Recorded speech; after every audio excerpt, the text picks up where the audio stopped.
ஹாலிடேஸ்னாலே அது நம்ம ஜிடி ஹாலிடேஸ் தான். GT holidays, South India's #1 travel brand. You know you are special when you're with GT Holidays. தூய்மை பணியாளர்களை கைது செய்தது வேதனை அளித்ததாக விசிக தலைவர் திருமாவளவன் தெரிவித்துள்ளார். பெரம்பலூர் மாவட்டம் பாலக்கரையில் செய்தியாளர்களுக்கு பேட்டியளித்த அவர், போராட்டத்தில் ஈடுபட்ட தூய்மை பணியாளர்களை நேரில் சந்தித்து பேசியதாகவும் அவர்களது கோரிக்கைகளை அமைச்சர் மற்றும் முதலமைச்சரிடம் தெரிவித்ததாகவும் கூறினார். நீதிமன்ற உத்தரவுப்படி தூய்மை பணியாளர்கள் கைது செய்யப்பட்டதாகவும் இது வேதனை அளித்ததாகவும் தெரிவித்தார். மேலும் தூய்மை பணியாளர்களை நிரந்தரமாக பணியமர்த்த முதலமைச்சரிடம் வலியுறுத்த உள்ளதாகவும் திருமாவளவன் கூறினார்.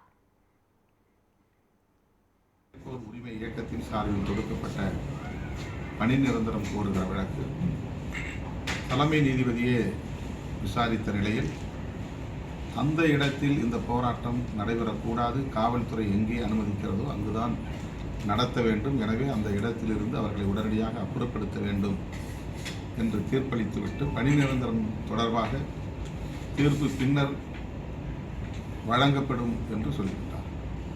அதற்கான தேதி குறிப்பிடப்படவில்லை.